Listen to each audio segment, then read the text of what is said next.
Assalamualaikum. Walaikum assalam. What's your name? Muhammad Arif. Okay, bro. Here I have some question for you. Would you like to answer? Yeah, sure. Okay, thank you. No problem. Do you know Asia Africa Conference? Yes, I know. It was held in Bandung, Indonesia. Yes. Next, do you know that one of initiator was from Indonesia? Yes, his name is Ahmad Sukarno. Yes, right. Yes, exactly. Ahmad Sukarno. Would you like to tell me something you know about Ahmad Sukarno? Yes, sure. Actually, Ahmad Sukarno was the first president of Indonesia. He served his country from 1945 to 1967. He and his fellow was struggled for independent Indonesia. Okay. Could you tell that Indonesia and Pakistan have a close relationship? Yes, Pakistan and Indonesia are good friends of each other. A diplomatic relationship was built in 1955 at the same era of Asian African Conference.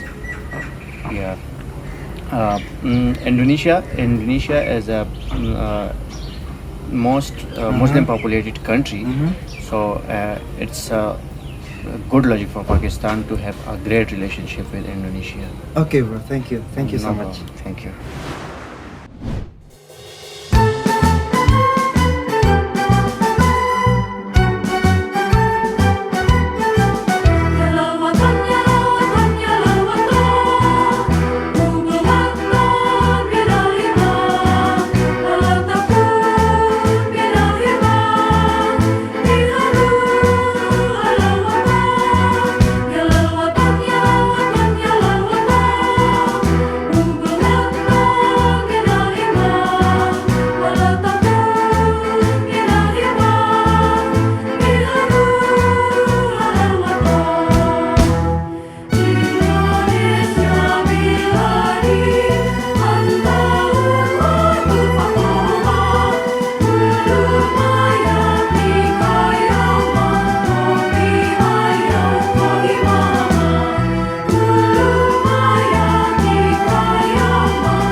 Halo Sobat BKN PD Perjuangan, selamat sore.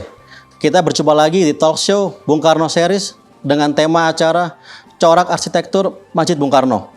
Selama bulan Juni ini kita akan hadir menemani sore hari Anda dengan banyak cerita tentang Bung Karno.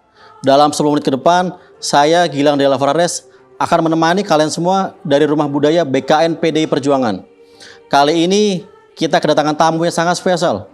Seorang arsitek yang juga telah menyusun buku Bung Karno Sang Arsitek. Beliau ini sangat paham konsepsi Bung Karno terkait arsitek, khususnya pembangunan masjid di Indonesia. Apa sih yang kira-kira dibayangkan dan diimajinasikan oleh Soekarno tentang sebuah bangunan masjid? Bagaimana kira-kira Soekarno akan menuangkan imajinasinya dalam suatu konsepsi masjid yang berkarakter Indonesia? Langsung saja mari kita sapa. Halo Ibu Yuke Ardiati, gimana kabarnya Bu? Baik Mas. Sekarang kegiatannya apa sehari-hari Bu? Saya ngajar, menulis, dan sedang menyiapkan kerjasama untuk relief. Oh siap. Jadi Ibu Yuke, kita tahu bahwa banyak sekali masjid yang dibangun di Indonesia, baik melalui pemerintah, masyarakat, maupun pusat.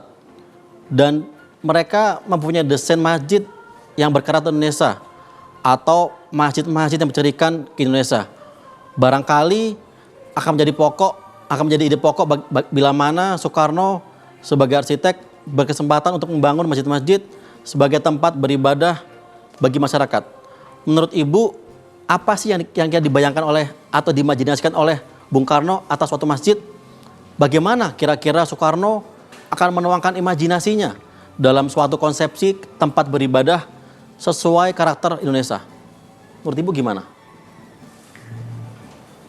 Ketika Bung Karno masih di Bandung, Bung Karno sudah pernah memiliki biro arsitek dengan sahabatnya Insinyur Anwari. Dan dari beberapa tinggalan beliau, itu ada juga masjid yang dibangun di Jalan Suniaraja. Itu bagus banget. Jadi ada unsur-unsur karakteristik bunga Padma yang menjadi bagian dari kisi-kisinya.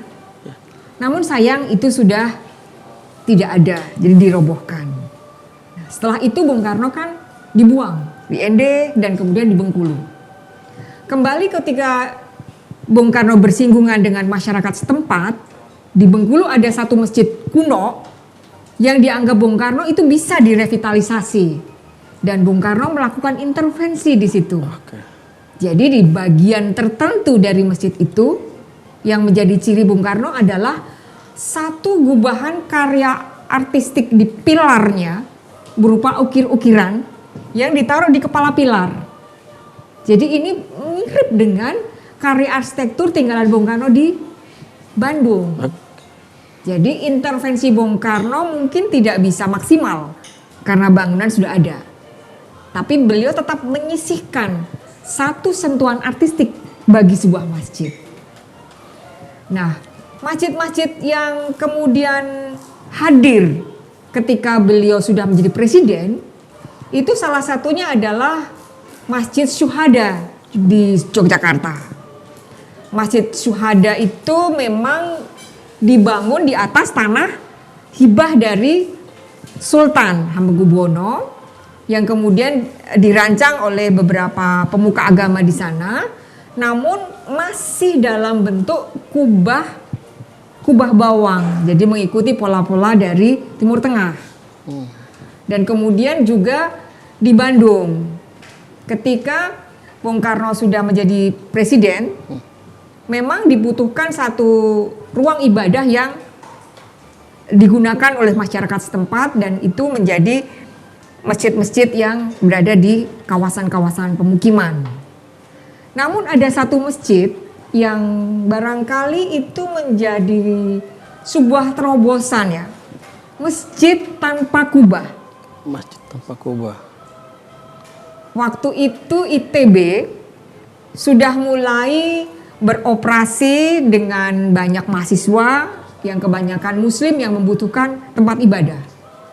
Nah, Bung Karno diminta restunya, bagaimana kalau di ITB itu ada masjid? Meskipun itu mungkin rektor kurang bisa menerima. Ya. Namun memang kita negara muslim yang terbesar dan kebiasaan ibadah itu mesti diselenggarakan. Bung Karno setuju. Dan desain dari masjid itu dilakukan oleh Pak Ahmad Lukman. Oke. Desain tanam kubah yang pertama di Indonesia. Jadi bentuknya simple, kemudian ada unsur-unsur kayu, unsur-unsur artistik dalam bentuk formalitas yang khas ITB. Jadi antara ITB dan mungkin institusi lain memang ada kekhasan yang sendiri. Tapi di dalam karya Masjid Salman ini yang kental adalah arsitektur modern namun dengan konsep tropis. Jadi bukaan-bukaannya itu bentuknya grid-grid atau kotak-kotak gitu. Nah, ada unsur kayu, ada unsur nuansa lokal yang sangat dekat dengan mahasiswa. Sehingga di situ banyak interaksi mahasiswa untuk selain beribadah, mereka berdiskusi dan hasilnya apa? Banyak mahasiswa-mahasiswa keluaran ITB yang hasil diskusinya menjadi sumbangan bagi negara ini. Jadi tempat berinteraksi para intelektual di sana. Itu yang masjid di Bandung, di ITB. Kemudian menginjak di Jakarta. Di Jakarta Masjid Al-Azhar itu juga sumbangan Bung Karno di eranya. Namun lagi-lagi masih ada unsur Timur Tengah. Bentuknya memang seperti kubah bawang ya. Jadi bentuknya bukan kubah yang bulat tapi kubah bawang. Jadi ada ujung di atasnya. Namun sebenarnya yang paling menjadi cita-cita Bung Karno adalah Masjid Istiqlal. Istiqlal. Waktu itu belum dinamai dengan Masjid Istiqlal. Kenapa, Bu? Jadi begini, ternyata di dalam perjalanan Republik itu dari 45 sampai 60 itu, masyarakat Indonesia itu menginginkan sebuah masjid yang segera dibangun oleh negara. Tapi Bung Karno selalu bilang, jangan dulu. Semua mendesak dan itu diceritakan dalam pidatonya. Bahkan satu komunitas masyarakat Muslim di Indonesia tertentu ya, saya akan menyumbangkan genteng, Bung. Saya akan menyumbangkan kayu. Saya akan menyumbangkan material lain. Bung Karno bilang, tidak. Kenapa tidak? Karena Bung Karno menginginkan sebuah masjid yang mampu melampaui cakaran zaman. Cakaran zaman di sini adalah bagaimana dia bisa melintasi waktu. Dari waktu ke waktu itu masih terasa updatingnya, terasa maknawinya, dan terasa bisa menerima perubahan-perubahan zamannya. Nah, ketika tahun 50-an menjelang 60, ditemukan itu konstruksi beton. Jadi campuran agregat yang bisa menjadikan bangunan itu menjadi kokoh dan kuat dengan bentuk desain-desain yang memungkinkan bentuk apapun. Oke. Baik. Sekarang kita tahu bahwa ada banyak masjid yang didesain oleh Bung Karno. Kira-kira Bu, dari semua jenis masjid itu, yang mana sih yang mempunyai corak khas dan cita-cita unik dari Bung Karno tersebut? Kalau menurut sejarahnya sih, Bung Karno tuh kan ingin yang nation building-nya tampil. Nation building. Okay. Nation building tampil. Jadi sesuatu yang bisa menjadi perekat bagi semua. Perekat ya. Bahkan Bung Karno sendiri pun tidak pernah memakai kostum atau busana daerah. Bukan tidak ada waktu itu. Tapi Bung Karno ingin membuat satu perekat yang tidak digunakan oleh masyarakatnya. Apa itu, Bu? Jadi Bung Karno menggunakan baju uniform. Oke. Ya. Sesuatu yang berbeda tapi berada di situ. Jadi selain menjadi ikon, yang mana Bung Karno? Yang itu kan akan ketahuan. Ya. Namun juga menjadi perekat karena tidak A dan tidak B, tapi merangkul keseluruhan, menjadi pemimpin yang mewakili seluruhnya. Nah, masjid dalam hal ini tidak digali dari bentuk arsitektur daerah manapun, tapi digali bagaimana sih iklim itu bisa menjadi bagian dari bangunan itu sendiri. Artinya iklim yang tropis tadi bisa memperkaya kondisi-kondisi di bangunan itu. Misalnya di Istiqlal. Ya. Kan impian Bung Karno, Istiqlal adalah impian terakhirnya Bung Karno. Jadi karya terakhir Bung Karno adalah salah satunya Istiqlal itu. Di Istiqlal itu kita melihat ada kisi-kisi, ada lubang-lubang angin. Kita nggak butuh lagi sebenarnya AC di situ. Kita membuat pilar-pilar yang ritmis gitu, sehingga cahaya-cahaya itu bisa masuk. Tidak seluruh cahaya masuk, karena dia terlindung oleh beberapa ritmisnya di si pilar tadi. Dan kemudian kalau bentuk kubah tadi yang ada di bangunan Istiqlal, kubahnya berbeda. Kubahnya adalah setengah lingkaran penuh, bukan kubah bawang. Jadi sedikit berbeda dengan yang pernah ada dan ditampilkan dalam bentuk arsitektur modern. Oke. Luar biasa sekali cerita dan perspektif yang disampaikan oleh Ibu Yoke Ardiati ini. Ini merupakan salah satu puzzle Bung Karno yang tidak mungkin banyak orang tahu. Bahkan saya baru tahu sekarang, Bu. Ini sangat-sangat penting kalau Ibu sebarluaskan. Banyak sekali pembelajaran kali ini yang dapat kita ambil. Terima kasih sekali Ibu atas waktunya, sudah bisa meluangkan waktunya dan bisa sharing bersama BKNP PD Perjuangan. Semoga kita bisa ngobrol lagi di lain kesempatan. Nah, Sobat BKN yang masih penasaran atau punya perspektif lain, atau mungkin masih bisa request tema lain, boleh juga loh. Jangan lupa share dan komen di bawah ini ya. Jangan lupa like dan subscribe di channel ini, biar kontennya makin berkembang nih. Oh iya, satu lagi, jangan lupa, Badan Kebudayaan Nasional sedang mengadakan Festival Pahlawan Desa loh. Informasi lebih lanjut bisa dilihat lagi di Instagram, Facebook BKN PD Perjuangan.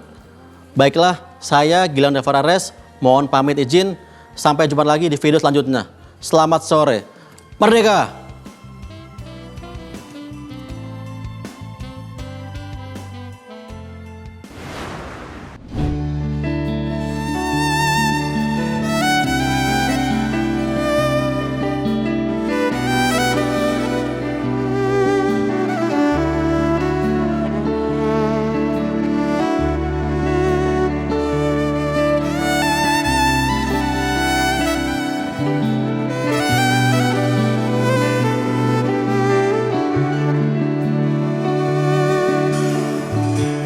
Ketika bicara di tengah keramaian, suara lantang hentak, hati pun tergerak. Riuhnya ancaman tak menjadi alasan untukmu tetap bergerak, suara perjuangan. Terus melangkah. Engkau sang pemuda. Takkan menyerah. Bung Karno bicara.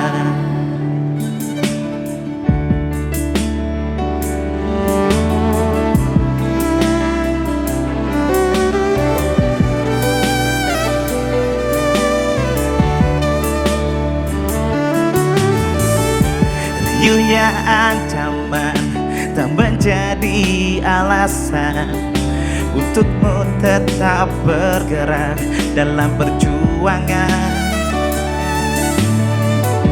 Penjara tak hentikan bicara, Indonesia Raya harus merdeka. kerutan wajahnya.